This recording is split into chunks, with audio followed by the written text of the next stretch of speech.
So, ito. What is it? Ito yung pictures na Mhm. pinapakita nila, yung bilangan ng pera. Uh-huh. Ito yung delivery, di ba? Ito yung unang delivery. Ayan Ito yung isa mga pa. maleta. Oo, maleta. Oo. Tapos, okay, Saang bahay daw yun? Bahay ba yan? O may anong binanggit lugar silang, yan? may binanggit silang mga Oo. kong. Mhm. Tapos, dito naman, ayan, pinakita nila na si Sergeant Gutesa kasama nila. Sabi nila, totoo.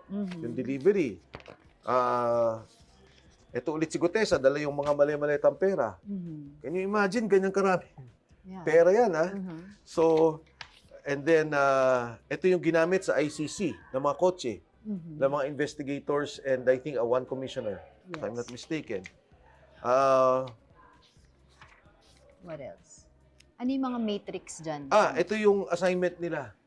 Nung sa ICC sila. Kumbaga parang itinerary. Oo. Kung sinong assignment umiikot sa kanila. I'm sorry, ICC, ICI? ICC. ICC. Oo. Yung Oo.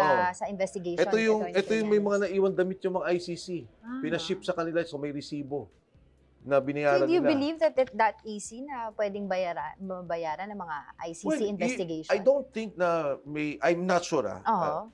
Pero the fact na may libre kayong pakotse, libreng pa-hotel, pakain, mali sa akin yun.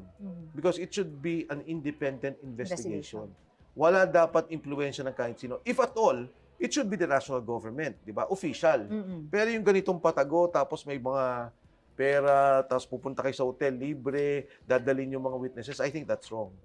So, ito pa, mga delivery ng iba't iba, pictures.